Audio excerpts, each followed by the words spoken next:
pastor Adejarlan Ramos. Hoje vamos estudar a lição de número 13, quando Deus restaura o justo. Se você ainda não se inscreveu no canal, que você possa se inscrever, possa deixar aí o seu like, o seu comentário, compartilhar também esse vídeo com os grupos que você fazem parte, os grupos da igreja, de estudos bíblicos, para que outras pessoas também possam conhecer o canal, também se inscrever e também nos ajudar a levar mais longe a palavra de Deus. Hoje nós estamos encerrando esta série de estudos acerca do livro de Jó. Quando Deus restaura o justo, é a lição de número 13, que é baseada no capítulo 42 do livro de Jó, dos versículos 1 a 17. Essa lição tem como objetivo geral, mostrar o grande amor de Deus evidenciado na prosperidade de seus filhos. Como objetivo específico, sublinhar, em primeiro lugar, a atitude humilde de Jó em receber a repreensão divina pelos equívocos cometidos. Em segundo lugar, destacar a espiritualidade de Jó, demonstrada na intercessão pelos seus amigos. E em terceiro lugar, comentar sobre o último estado de Jó e suas implicações positivas para o entendimento do livro. Bem, esta lição de número 13, baseada no capítulo 42 do livro de Jó, ela trata no aspecto geral sobre a restauração de Jó. No entanto, nós podemos destacar alguns outros elementos que estão envolvidos nesta restauração de Jó. Primeiramente é a humildade de Jó, o valor da humildade nessa experiência que ele teve. Depois nós destacamos a confissão de Jó, a intercessão de Jó e a restauração de Jó. Então, basicamente, o nosso comentário vai girar em torno dessas quatro expressões: a humildade, a confissão de Jó, a intercessão de Jó e a restauração de Jó. Então, humildade, confissão, intercessão e restauração. Bem, primeiramente vamos verificar a humilhação de Jó. Jó ele está humilhado.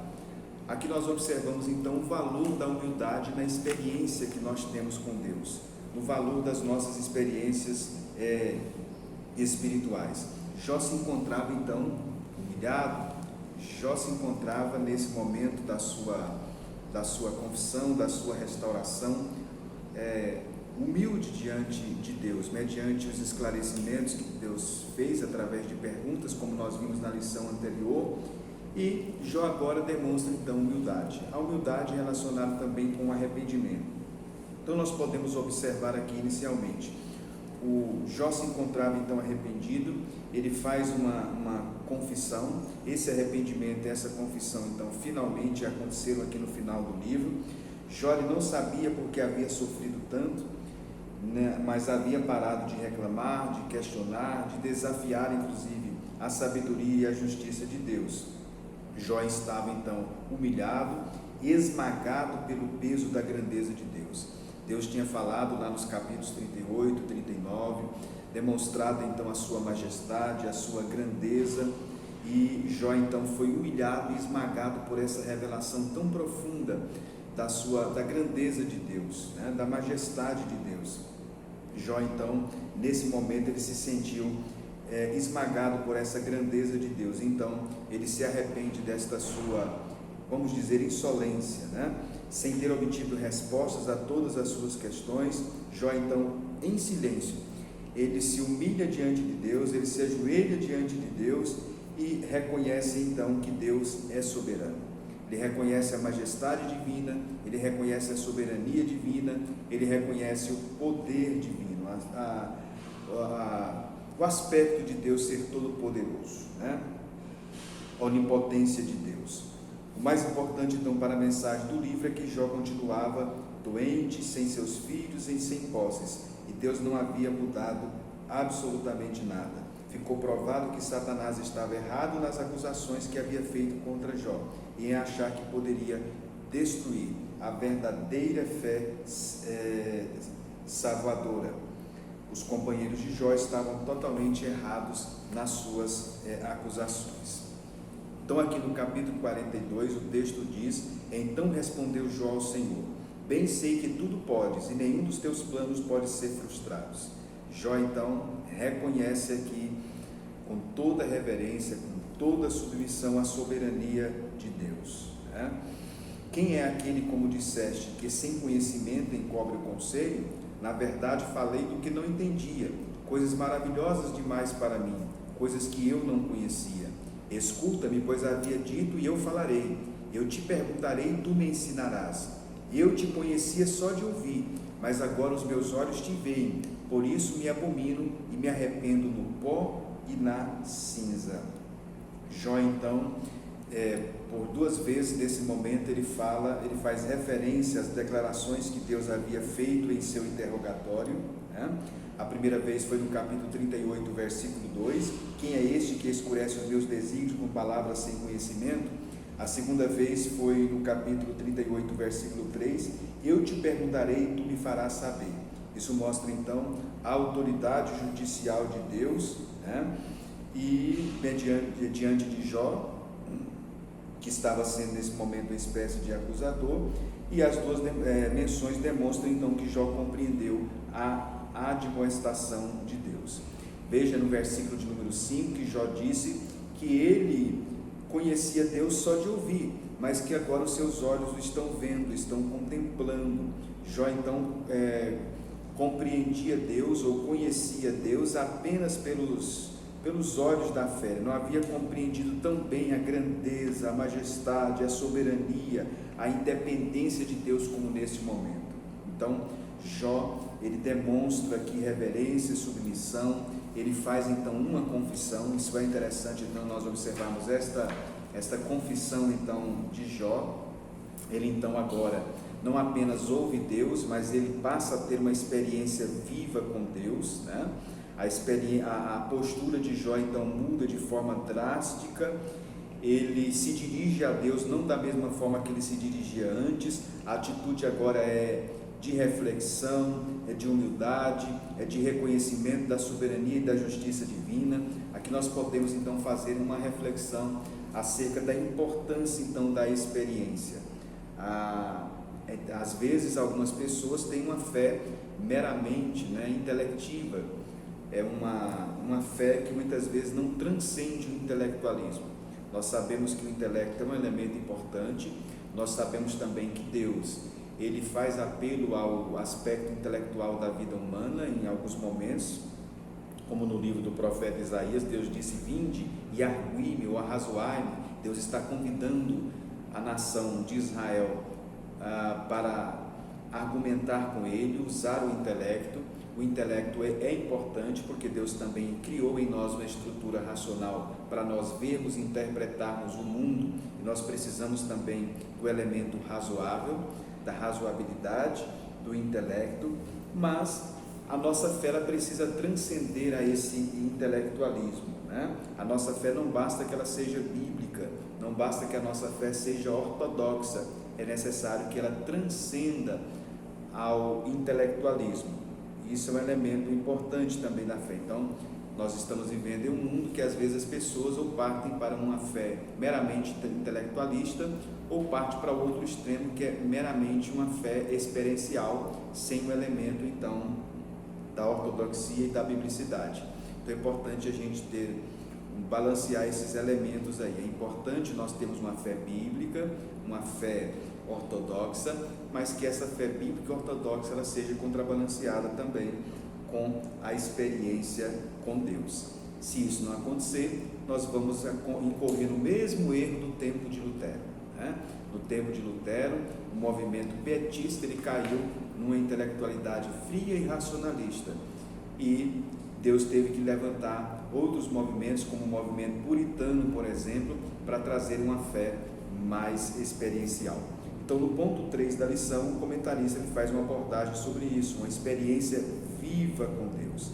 Então, você que está nos assistindo, a sua fé, a fé que você tem em Deus e o conhecimento que você tem de Deus, ele é um conhecimento meramente intelectual, correto, ortodoxo, ou ele é um conhecimento que, além de ser ortodoxo e bíblico, ele é também experiencial? Você tem uma experiência de fato com Deus? Esse é um ponto para nós refletirmos, e você, professor de escola dominical, você pode nesse momento fazer uma aplicação também aos seus alunos. Então, do versículo 1 até o versículo de número 6, nós temos então a humilhação de Jó.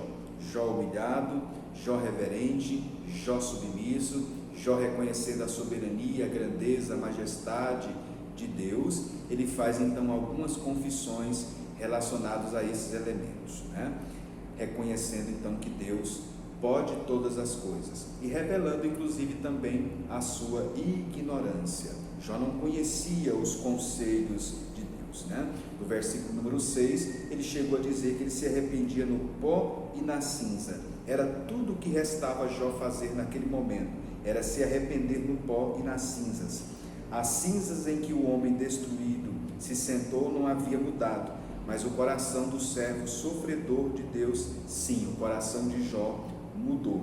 Jó não precisou se arrepender de alguns pecados que Satanás e seus acusadores o tinham levantado ou o tinham acusado, mas ele havia então exercitado a presunção, feito alegações de injustiça contra o seu Senhor. Então por isso ele diz que ele estava ali abominando, me abomino, é o que ele diz no versículo 6.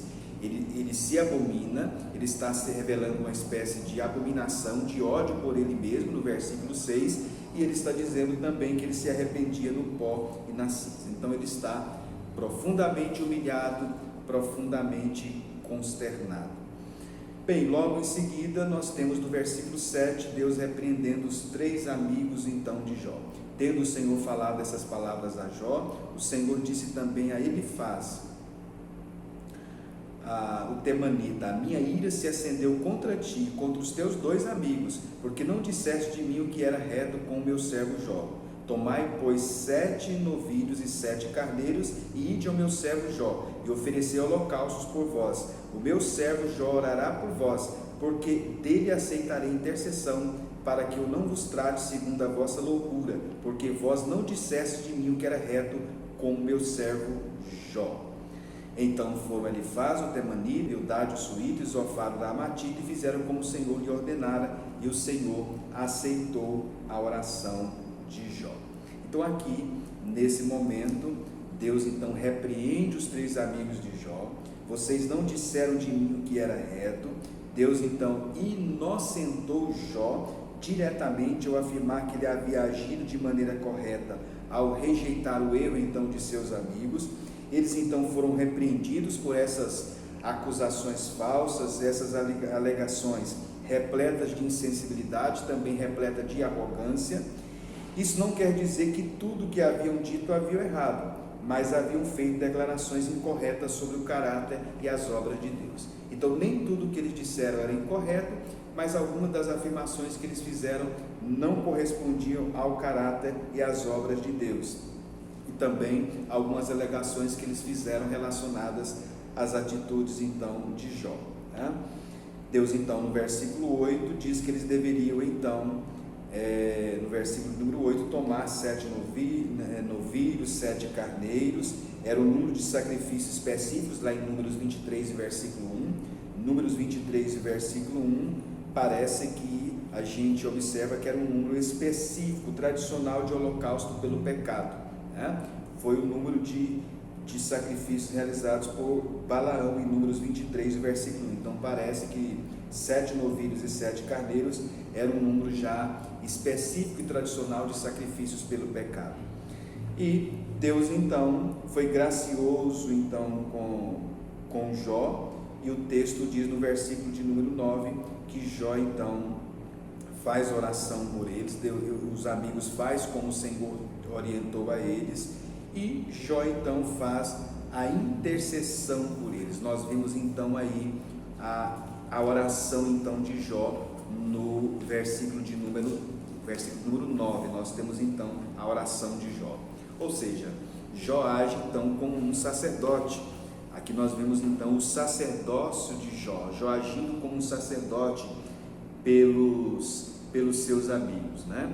É interessante nós observarmos isso, a semelhança aqui de Jó com Jesus no sentido de interceder, de agir como um verdadeiro sacerdote e desmanchar-se em intercessões e orações pelos seus amigos. É o que a gente pode observar aí.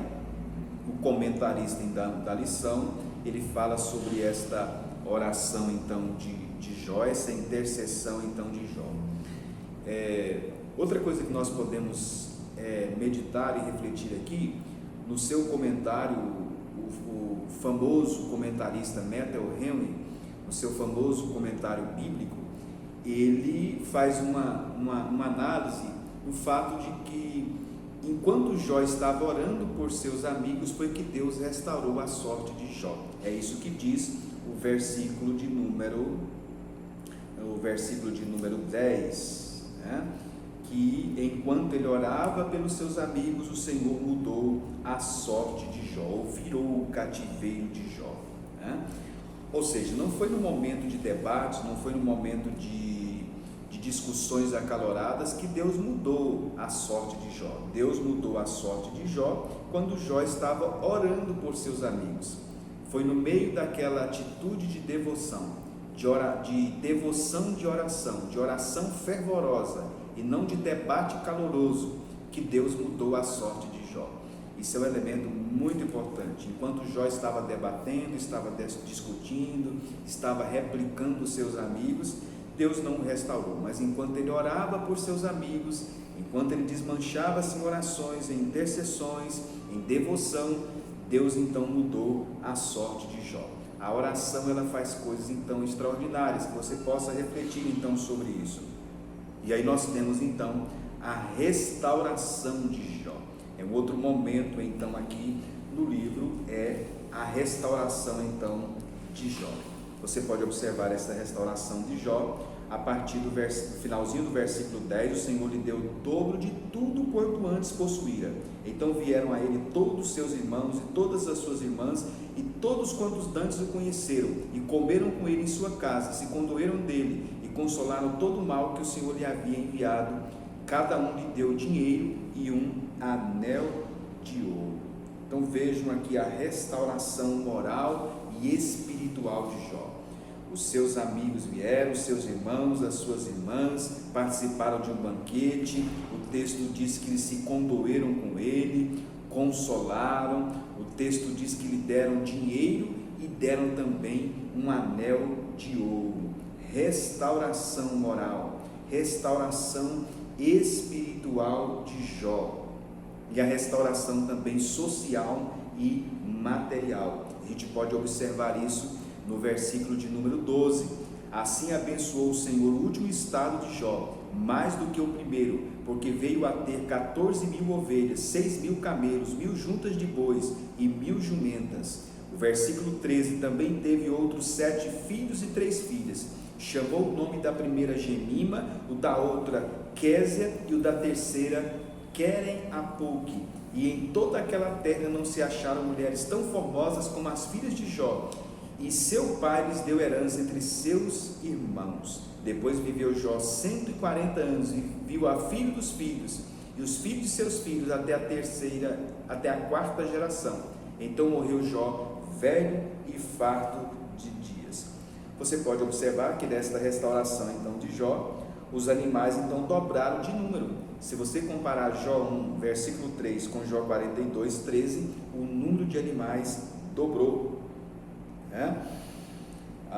Outra coisa que nós podemos observar é as filhas que Deus deu para Jó, o nome de cada uma, o significado. Gemima quer dizer luz do dia, Késia quer dizer doce fragrância, e Queren-Apuque era inclusive está relacionada a uma linda cor que as mulheres usavam para pintar as pálpebras. É o significado do termo Queren-Apuque, está relacionado então a uma cor, descrevia uma linda cor que as mulheres utilizavam para pintar as pálpebras nesse período então do Antigo Testamento.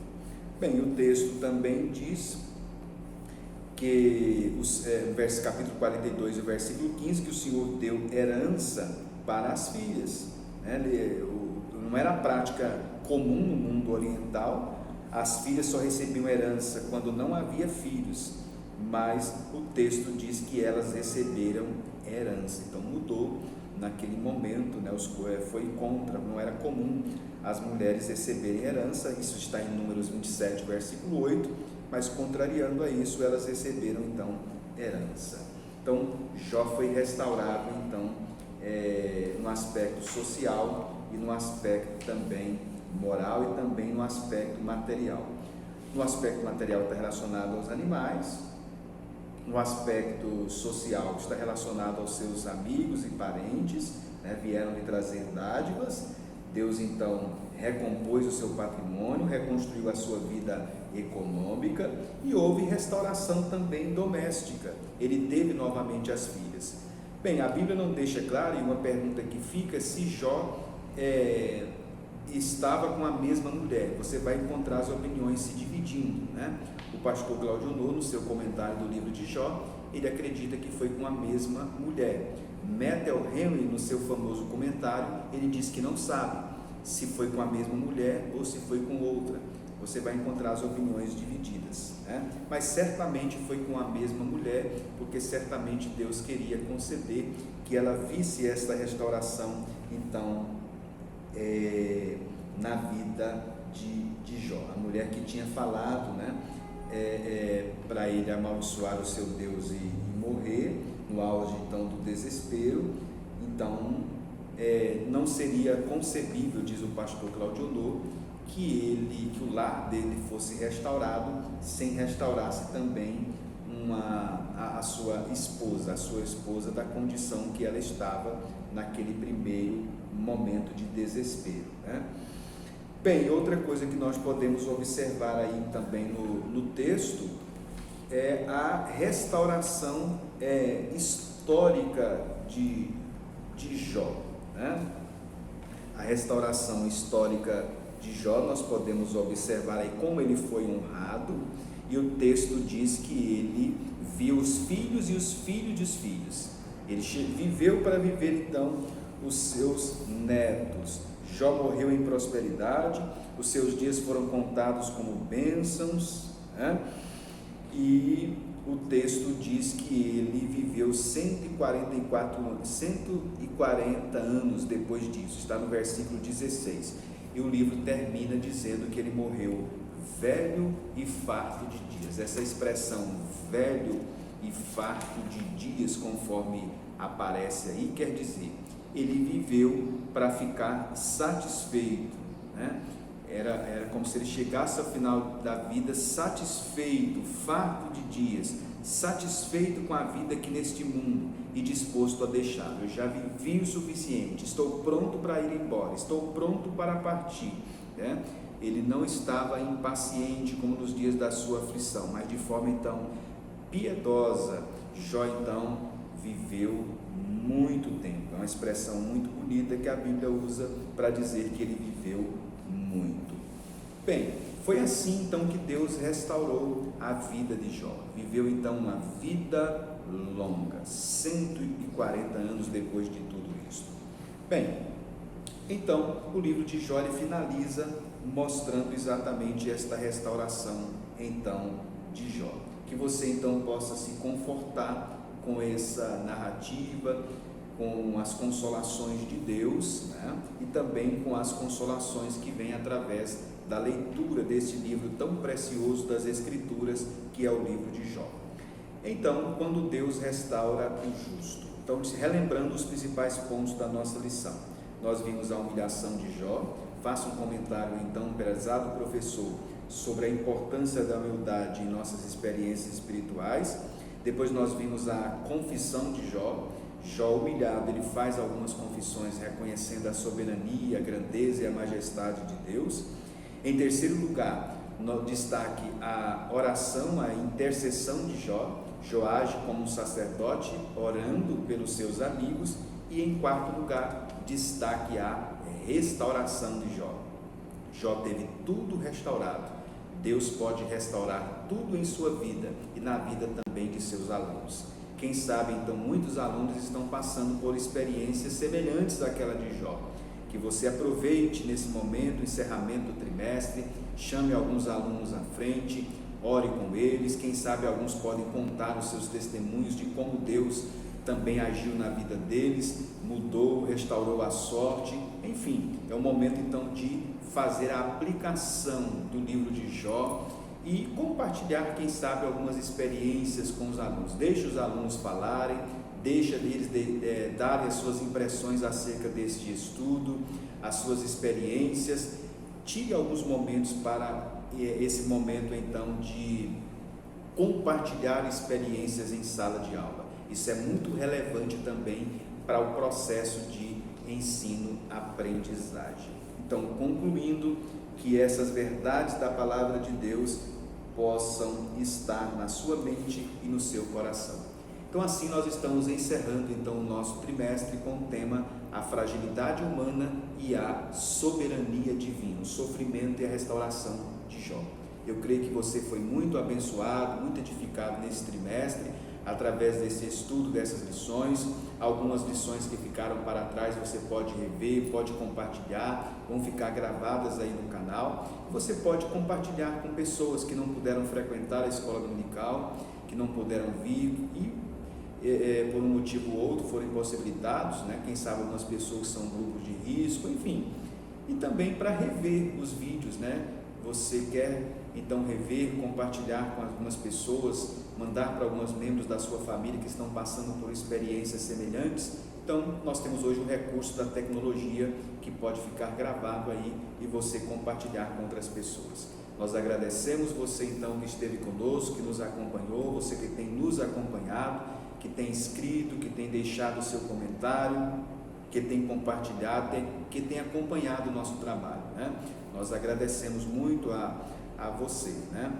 Nós nos empenhamos para trazer o melhor. É claro que nós não somos perfeitos, é claro que nós também trabalhamos para que o vídeo não fique muito longo, para que você às vezes não dispõe de muito tempo, né? Claro que essa aula aqui é apenas uma síntese, a aula ao vivo ela dura mais tempo, nós temos mais tempo, né, para destacar outros elementos, mas aqui nós tentamos ser mais objetivos possíveis, sintetizar, mas também trazer de forma mais clara. Que Deus, portanto, o abençoe. Nós o agradecemos e esperamos que você renove o compromisso para no próximo ano, no próximo trimestre, vamos estudar um tema também muito relevante, nós possamos então renovar o nosso ânimo, a nossa fé, a nossa força e também o nosso compromisso para continuarmos então juntos, expondo e estudando a palavra de Deus. Que Deus abençoe a todos. Desejamos, como hoje é a última lição do ano, desejamos então, agradecemos a vocês que estiveram conosco no ano de 2020 e desejamos um feliz 2021 para todos vocês que têm nos acompanhado. Que Deus abençoe a todos. Até a próxima lição, até o próximo ano.